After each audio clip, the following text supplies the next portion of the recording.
მოგესალმებით ყველას, ვაგრძელებთ ჩვენს პოდკასტს. ეს არის რიგით მერვე ეპიზოდი და ესეთი ლოკაციაზე დავბრუნდით კლასიკურად. ჩვენს ლოკაციაზე და ამ ხანგრძლივი პაუზის მერე კვლავ ორივენი ერთად ვართ პოდკასტში. პრინციპში პირველი სტუმრის მერე არ ჩაგვიწერია ეს ერთად. დღეს სამაგიეროდ ისეთი ფილმი გვაქვს არჩეული განსახილველად, რომ ნამდვილად ამ ჩვენს ცოდვებს და პატიებას ეს არის ქართული კინემატოგრაფიის ერთ-ერთი მწვერვალი, ერთ-ერთი შედევრი, გენიალური თენგიზ აბულაძის ტრილოგიიდან ერთ-ერთი ფილმი, მონანიება 1994 წელს გამოსული. ეს არის ტრილოგიის ბოლო ფილმი, იმიტომ რომ ვიცით მისი ტრილოგია ვედრება, ნატრისხე და მონანიება. ჩემთვის ახლა მაინც ვიტყვი, რომ ჩემთვის პირადად ამ ტრილოგიიდან ვედრება არის ყველაზე ძლიერი და ყველაზე, ასე ვთქვათ, ღრმა და ფილოსოფიური. შემდეგ სწორედ მონანიება და ბოლოს ნატრისხე. მაგრამ დღეს რატომღაც მონანიება ავარჩიეთ. ხო, მაინც უფრო გავარნილი არის რა რაღაცნაირად. ზოგადად ფილმში თამაშობენ ძალიან ცნობილი მსახიობები, ავთო მახარაძე, ედი შერონ, დავით გიორგობიანი, იადა მერაბნინიძეები, ზევინა ბოცვაძე, ვერიკო ანჯაფარიძე რაც თავარია და კახი კავსაძე, რომელსაც მეორეხარისხოვანი როლი აქვს, მე მგონი, მაგრამ მნიშვნელოვანი ადგილი უკავია მაინც ჩვენ კიდევ ერთი მიზეზი გვაქვს ამ ფილმის გადაღებისა, იმიტომ რომ აქ თამაშობს ისეთი კაცი, რომელსაც კიდევ ერთ კაცთან ერთად მიყავდა ისეთი პოდკასტი და ისეთი გადაცემა გასაბამიდან სასუფევლამდე, რომ ნამდვილად ძალიან გვიყვარს მოკლედ ეს ორი კაცი. მიუხედავად მათი პოლიტიკური შეხედულებებისა თუ ზოგადად შეხედულებების. ახლა რაც შეეხება შინაარსს არ მოვყვებით, ახლა მაგის იმედი არ ქონეთ. ვიცდებით რომ მოკლედ მთავარი პერსონაჟი ვინც არის ძირითადად, მთავარი ანტაგონისტი ეს არის ვარლამ არავიძე, რომელიც არის ჰიტლერისა და ბერიას, ასე ვთქვათ, ნაზავი, ასე ვთქვათ, ნაჯვარი. ესა ხო ბერიას და ჰიტლერის ულაშებზე შეაჩნევდით პროტოტიპი, რომ ეს ორი ადამიანი და მათი ხასიათი არის სწორედ ამ ერთ ადამიანში, ვარლამ არავიძეში გაერთიანებული და ძალიან ნიჭიერი კაცია, განათლებული. უნიჭიერესი, ძალიან განათლებული. კარგად ღერის. კი. ლექსებს კითხულობს, აგერ შექსპირის 66 სონეტს კითხულობს, ეს ცნობილი კადრი არის. ყველაფრით დაღრილ სანატრელად სიკვდილი დამრჩა. და ტოტალიტარული რეჟიმის საფრთხეში. ხო, კიდე ძალიან თავმდაბალი, ზრდილობიანი, მაგრამ არის ეს ყველაფერი, ეს ყველა მისი დადებითი თვისება არის, რა თქმა უნდა, მოჩვენებითი, შეფარვითი. სინამდვილეში არის დიქტატორი, ხო? და დამყარებული არის ტოტალიტარული რეჟიმი, ხალხის ტყუილ უბრალოდ დაჭერა არის მოდაში, ასე ვთქვათ. აი მართლაც ის პერიოდი არის, ხალხი რო ამბობდა, რომ კედლებსაც ყურები აქვს, იმიტომ რომ თვითონ ვარლამ არავიძეც ამბობს ერთ-ერთ სცენაში, ყველაფერს ხედავთ, ყველაფერს ვისმენთ, თუ ყველაფერი გვესმის. ყველაფერს ხედავ, ყველაფერს ვამჩნევ. ასე რომ მიფრთხილდით. ხო, და მართლა აი მიწიდან ამოთხრაზე ბარემ ხო, გამოდმათქვამი რო არის ხომ, რომ აი მიწიდანაც ამოგთხრი, თუ დამჭირდა, ამ პედაგოგიური მსვლელი ნაჩვენები არის ყველაფერი ფილმში, რასაც მაგას მე მივუბრუნებ. ხო, მე უფრო შევახსენებთ. ახლა რაც შეეხება ფილმის ზოგად მიმოხილვას, უცებად ვთქვათ.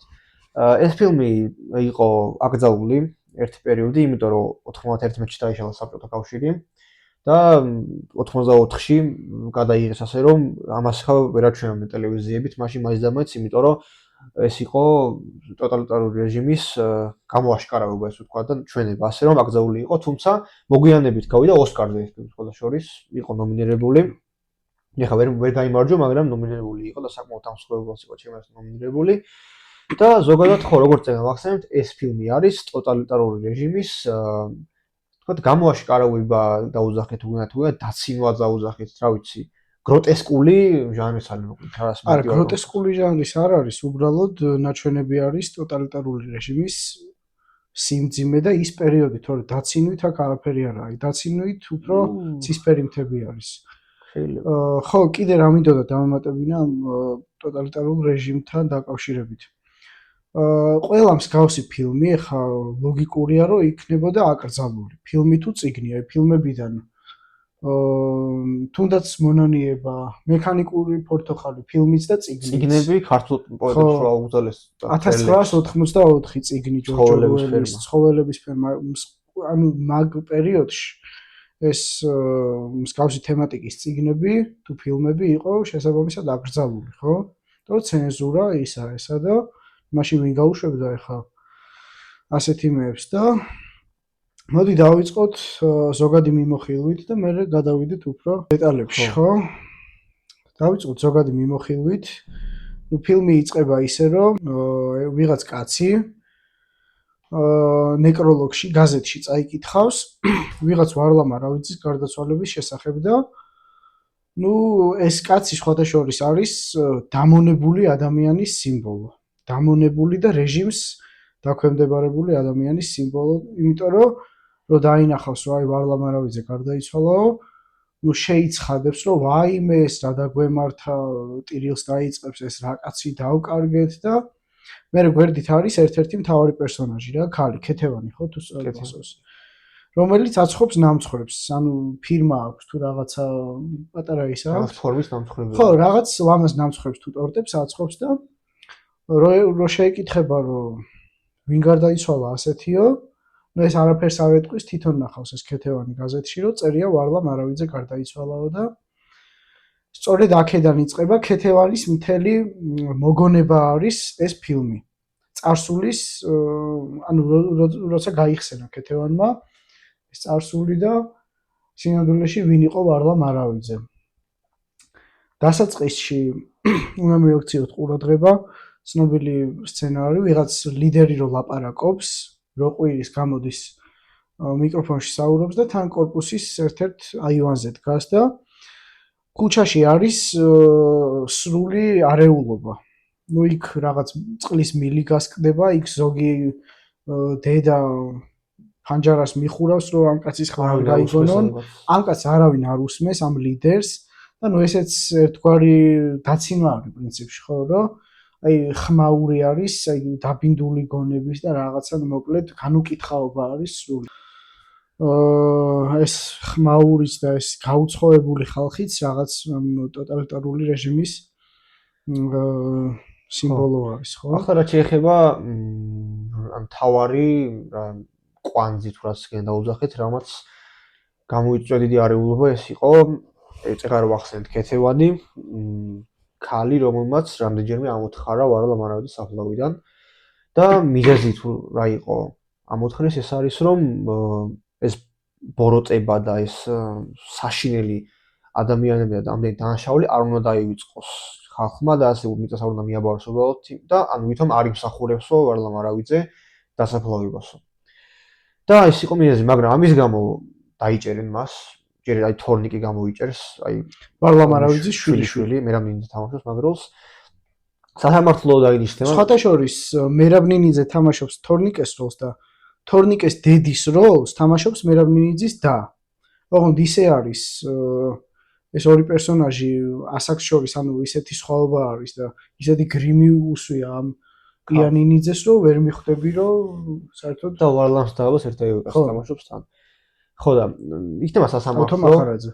ხო, სასამართლოზე სხვა შორის მოსამართლე არის დავით თვალიშვილი, მთავარი მოსამართლე, მსახიობი, სახელოვანი რა თქმა უნდა. და მთელი სასამართლო მიდის იმაზე, რომ აი რატომ ამოთხარეთ, ხალი დამნაშავეობითომ და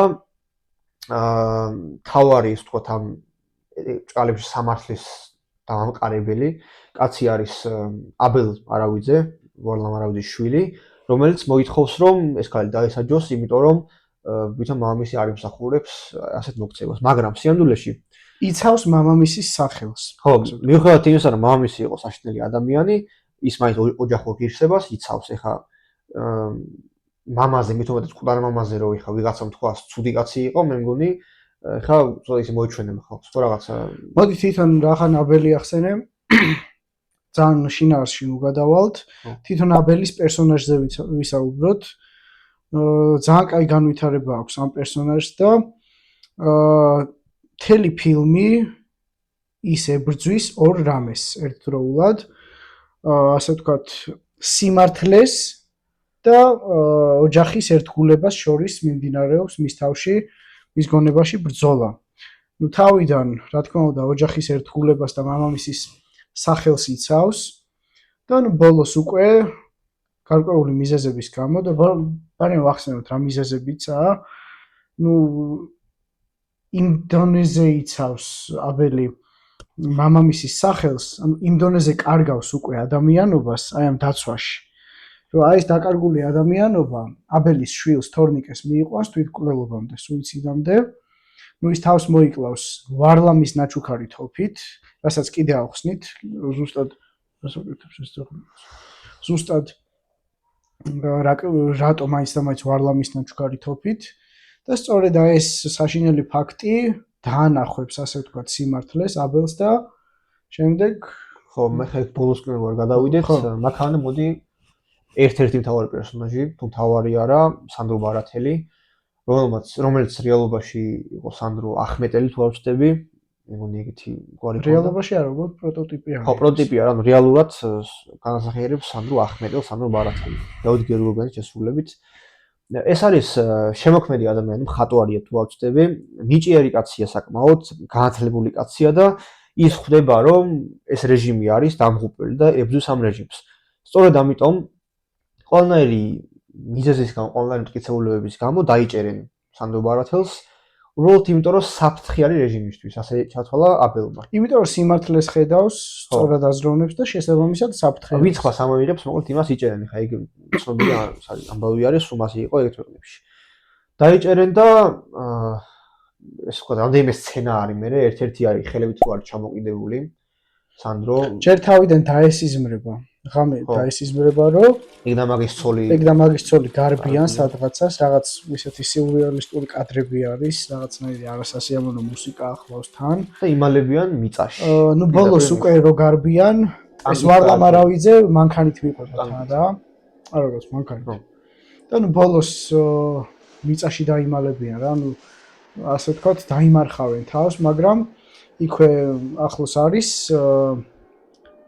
საქონელი რა, თუ რაღაც ხო და ეს მწყემსი გამოიქცევა და ჩაუშვებს ამათ რა, დააბეზრებს, რომ აი აქ არიანო, მოდით დაიჭირეთო და ეს ვარლამი თან სიმღერით მოდის და აკავებს ამათ. ხო, კიდევ ერთი პერსონაჟი კავსადის შესრულებით, მიხელ კორეშელი, მეგონი ასე ქვია ფილმში. კი. რომელიც ზუსტი თანამდებობა არ მახსოვს მისი, მაგრამ მასაც დაიჭერენ. ყოველ შემთხვევაში ფილმის პირველ ნახევარში ის ვარლამ არავიძეზე უფრო მაღალ თანამდებობას კი, იმიტომ რომ ვარლამ არავიძე დაელაპარაკება ერთ-ერთ მომენტში და ეს კავსაძე, ანუ კორეშელი შემოარტყავს სახეში. ისიც უნდა თქვა, რის გამო შემოარტყავს? ეხლა გიჟი ხო არა, ეხლა ყურადღება შემოარტყავს ეხლა.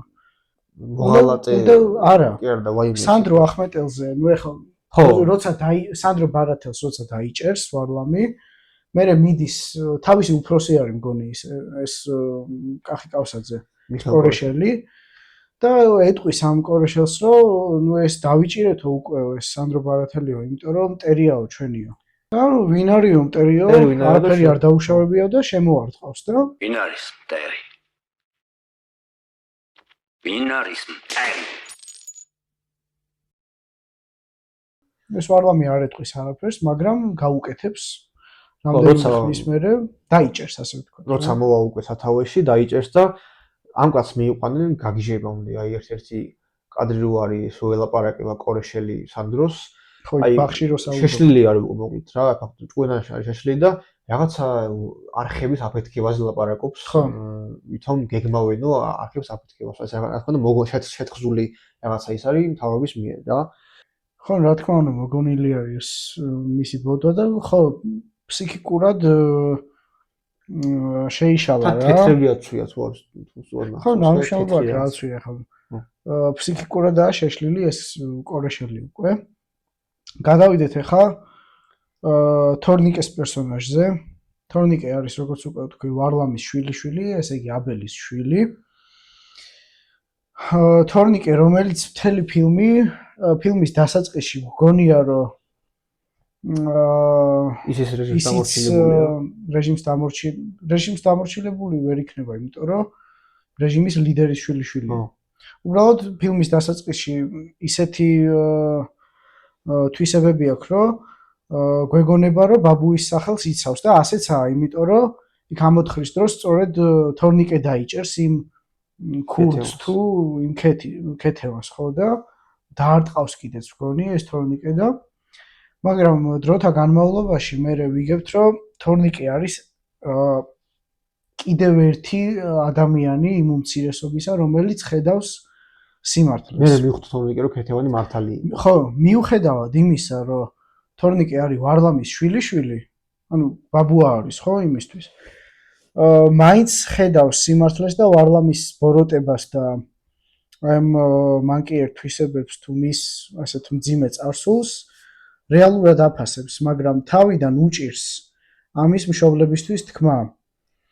და მე უკვე როცა დაიჭერს იმის მხარეს, როცა გვერდით დაუდება ქეთევას, მე უკვე დაელაპარაკება მამამის.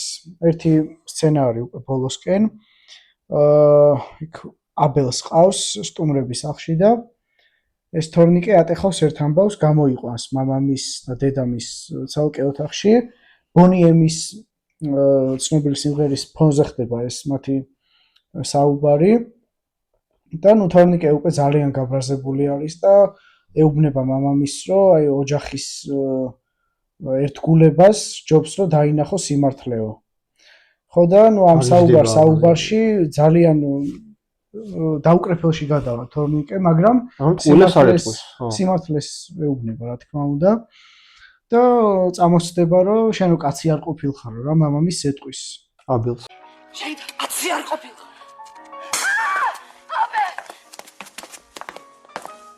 აბელსთან ამ სიტყვებზე აბელი შემოარტყავს თორნიკეს. თორნიკე გაიქცევა საკუთარ ოთახში, ჩაიკეტება და თავს მოიკლავს ბაბუამისის ნაჩუქარი თოფით, რომელსაც აწერია ბაბუა ვარლამისგან. ეხლა რა დევს ამაში, ასე ვთქვათ, ხო? ეხლა რატომ მაინც და მაინც ბაბუა ვარლამის თოფისგან? შეგვიძლია ვიფიქროთ, რომ ეს მართალია საჩუქარი არის შვილიშვილისადმი. მაგრამ თოფს გადმოჰყვა, ასე ვთქვათ, ვარლამის ბედი, ვარლამის სული, ბოროტის სული და ვარლამი გადმოჰყვა რა, შეგვიძლია ვთქვათ, იმიტომ რომ ხომ ვითომ საჩუქარია, მაგრამ სინამდვილეში ყველაფერი ვარლამისეული ანადგურებს, კლავს, ყველაფერი ვარლამისეული ბოროტებასთანაა დაკავშირებული და აგერ ეგრეთ წოდებულმა საჩუქარმაც საკუთარი შვილიშვილი იმსხვერპლა. სწორედ აი ამ ფაქტის მერე აბელი იწყებს მონანიებას. სწორედ რაც ქვია ფილმს, ხო? აი, ზოგადად იწყებს მონანიებას და უკვე იცავს არა ოჯახის ერთგულებას, არამედ ხედავს სიმართლეს და მამამისის გვამს საკადრის პასუხსაც გასცემს. ამოთხრის და გადააგდებს კლდიდან.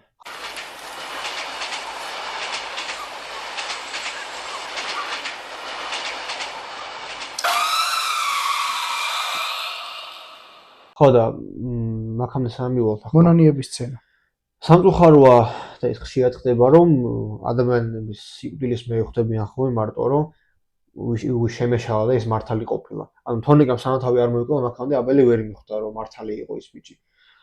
მერე დაიწყო მონანიება, ხო, მერე უკვე ხო, ნუ ის მონანიების სცენა არის, აი ძალიან მძიმე, აი მათი დიდებული სცენა არის. აი მართლა აი როგორ შეიძლება აი არ დაგიარო სულტანზე, მაგრამ აი ბღავის ეს აბელი რა საკუთარ თავს წევრის და მოკლედ ძალიან მძიმე სცენა. და მერე უკვე შეხვდება მამამის შეხვდება ეშმაკს. ხო, რომელსაც აქვს სატანას მამამისის სახე და ჭამს თევზს. ეხლა ახლა თევზი რას ნიშნავს? თევზი არის იესოს სიმბოლო. ხელში სანთელი უკავია აბელს. ხო, არის იესოს სიმბოლო ზოგადად თევზი. და ვარლამ არ აღვიძე რომ ჭამს ამ თევზს, ეს ნიშნავს რომ მან უარყოფ ღმერთი თლიანად, ანუ სატანა არის. სატანა არის. ხო, ანუ ღმერთი უარყოფილი ყავს და მას ეუბნება მე რომ ეშმაკს ეახლე, აღსარებისთვის ეშმაკს ეახლეო. ვერ ვიცანი ბიჭო. აღსარებისთვის ეშმაკს ეახლე? იმიტომ რომ ეს აბელი მიდის ეძებს მონანიებას რა, ეძებს ასე ვთქვათ სულიერ და მამამისთან მივიდა მონანიებისთვის. ხო, მონანიებისთვის მივიდა მამამისთან, რომელიც აღმოჩნდა ეშმაკი, სატანა და დაინახა ეს ყველაფერი და მამამისმაც უთხრა, რომ აღსარებისთვის მე მეახლეო, ეშმაკს ეახლეო და მერე უკვე აბელს სასამართლოზე ხელებში გაუჩნდება ეს ყველაფერი აბელს აგონდება სასამართლოზე. და გაუჩნდება ხელებში უცებ ეს ხები უკვე თევზის, ნაჭამი თევზი, რომელიც ერთგვარად ნიშნავს მორალურ დაცემას რა, ანუ სულიერ დაცემას, შინაგან გახრწნას და ის აი ღმერთს უარყოფას ხელში უჭირავს ფაქტობრივად. ყველაფერი უწმინდოს რა. ხო, ყველაფერი უწმინდოს და აი მერე უკვე ნელა ხვდება რომ ის ქალი მართალი არის, კეთევანი არ იმსახურებს ვარლამი დასაფლავებას და როგორც ავახსენეთ, მერე ადგება და სადაც გადააგდებს ყველა მამამისის გვამს. აი თვითონ კეთევანის პერსონაჟიც ძალიან ესეთი აი როგორ ვთქვა, აი არ ნებდება და თავის საქმე მიყავს ბოლომდე, რაც ჩანს მის ერთ წინადადებაში, ერთ ფრაზაში, როდესაც მას ეუბნებიან რომ ესე აღარ ამოთხარო თორე კიდე დაგიჭერთო. ანუ დაჭერილი ყავთ კეთევანი, მაგრამ რაღაც გაფრთხილების მიზნით მერე ხო ეტყვიან რომ ესე ამის გამო დაგიჭირეთო და კეთევანი ხმამაღლა ამბობს მთელ იქ სასამართლოზე რომ მაინც ამოუთხრიო და მერე გაყავთ დარბაზიდან და თუ თქვენ არ ამოთხრით მე ამოვთხრი მე მას მიწაში არ გავიჭერ მოკლედ ძალიან ესეთი სამართლიანი და ხო მაგამდე მინდა რაღაცა ვთქვა დასაწყისში რო არის რომ ვარლამი გარდაიცვალა და აი ხალხი რო არ შეკრებილი გარშემო რო უდგანან და რომ ღერიან კიდე. რომ ღერიან კი არა ის ვიღაც მახინჯი კაცი რო კითხულობს იმას. სამადლობელ იმას. სამადლობელს კი არა კაცო. გამოსამშვიდობელ გაწერი. ეკოლაფე რა თქმა უნდა არის მოჩვენებითი. ეგეც რამ აი მართალი თქვენ რომ ერთი მხრივ დაცინვა არის, მაგრამ ესე პირდაპირ დაცინვა არ არის. აი თუნდაც გამოსამშვიდობებელი წერილი ან რაღაცა სიტყვა ხო უნდა თქვას ვიღაც განათლებულმა, კარგი ორატორული ნიჭით დაჯილდოებულმა ადამიანმა და რაღაცა, ხო? ხო და მოყვანილი ყავთ ვიღაცა პროვინციელი, რაღაცა მახინჯი, გაუნათლებელი, უწიგნური კაცი, რომელიც ძლივს კითხულობს ამ წერილს და ესეც ამხელა იმაში არის, გაშარჟებულია, ასე ვთქვათ, მთელი ეს რეჟიმი. მან უნდა მიხვიო და უნდა კითხო, აი ხალხო, რაზე ტირით საერთოდ? რა ისთვის ტირით, ვის მისტირით? უნდა კითხო უბრალოდ, რა თქმა უნდა ვერ გიგავს თქვენ ხო ვერაფერს, მაგრამ ანუ ეგ ხალხი მან ვინც არ შეკრებილი, ამ ხალხს გონია რომ ანუ კარგი იყო რა ხან მოკლა ეს აი კარგი კაცი იყო თუმცა და მაგიტომ ისტერია მაგ. აი თუნდაც იქ გაზეთში რო წაიკითხა ფილმის დასაწყისში, ვაი ის აუწყდებათ რეები გავაკეთა წარსულში, ანუ ზოგადად სანამ საზოგადოება ჩუმად არის, იქამდე ბოლოტება გაგრძელდება ბოლომდე, არ დამთავრდება დიქტატურა. ანუ ხმის ამოღება ამიტომ არის აუცილებელი, რომ თუ არ მოვიღებ ხმას, ის გაგრძელდება, ესე იგი არაფერი, ესე იგი მოგწონს ყველაფერი და მაგით არ იღებ ხმას, ხო? ანუ სანამ საზოგადოება არ ამოიღებს ხმას და არ შეწინააღმდეგება ამ სისტემას, როგორც აი აქ მოხდარიყო იდეაში, მაგამდე ყველაფერი გაგრძელდება და კიდე ბევრი ვარლამი და ბევრი რავი, საშინელი ადამიანი იქნება სათავეში. ხო, მოკლედ დასასრულისკენ წავიყვანოთ, იმიტომ რომ მაინც ახლა ძირითადი აქცენტები გვინდოდა გაგვეკეთებინა ამ ფილმზე და არ მოგვეყოლა შინაარსი და დეტალურად არ განგვეხილა, ასე ვთქვათ. ნუ ახლა რაც საჭირო იყო, ის განვიხილეთ, ხო? ძირითადი და მაინც ამ ფილმის ყველაზე მნიშვნელოვანი სცენა არის ბოლო სცენა, თუ გახსოვთ, სადაც გენიალურ და ჩემთვის ნომერ პირველ ქართველ მსახიობს ვერიკო ანჯაფარიძეს აქვს. ახლა გეტყვით. ჯამში რავი 20 წამიანი სცენა. მაგრამ ეს 20 წამიანი სცენა აი არის ალბათ ყველაზე ძლიერი მთელ ამ ფილმში. ამ კეთევანს ეს კეთევანი დგას ფანჯარასთან რა, საკუთარ სახლში დგას და ფანჯარაში ხედება რაღაცას. რა ყველაფერი მე ხო და ეს უკვე ფილმის ბოლო არის რა. ხო და ვიღაც მოხუცი ქალი ვერიკო ანჯაფარიძე ფილმში არ ვიცი რა ქვია, არც არ ნაჩვენები.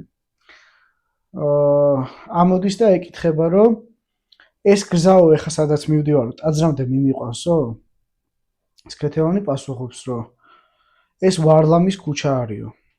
ეს გზა ტაძრამდე არ მიგიყვანთ. ანუ ესეც როგორი კავშირია, ხო? ვარლამის გზა ჩამოშორებული არის ტაძრის ყველანაირად ჩამოშორებული არის ტაძართან. როგორ არ მიმიყვანსო? მაშინ მეც როგორ ამბობს, რა საჭიროა გზა? უბრალოდ რისი მაქნისია გზა, თუ კი ტაძრამდე არ მიმიყვანს.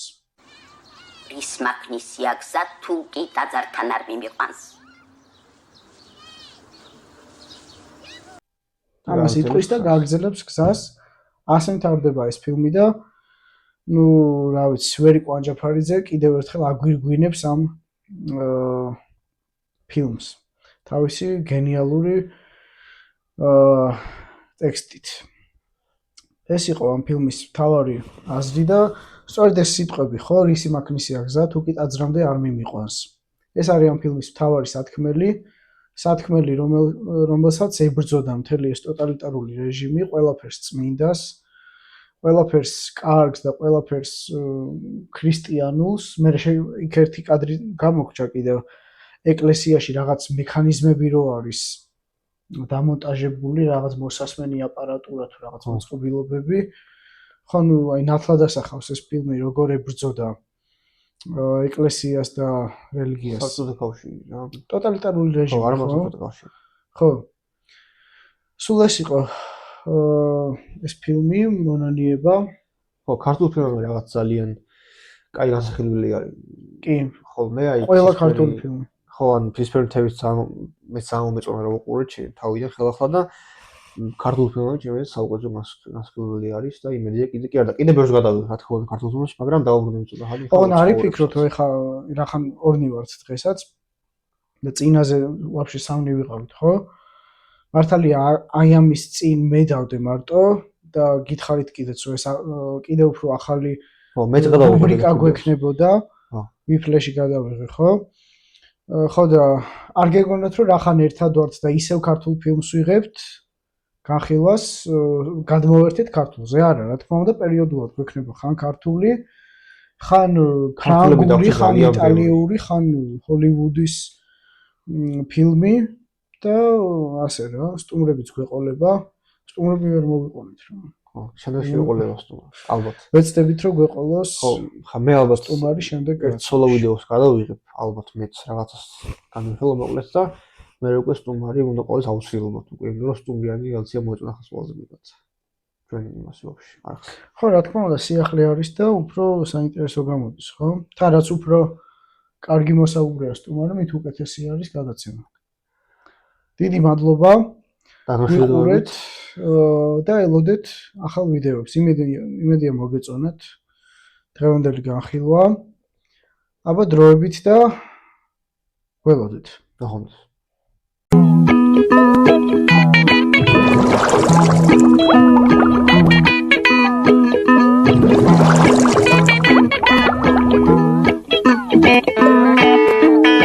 you.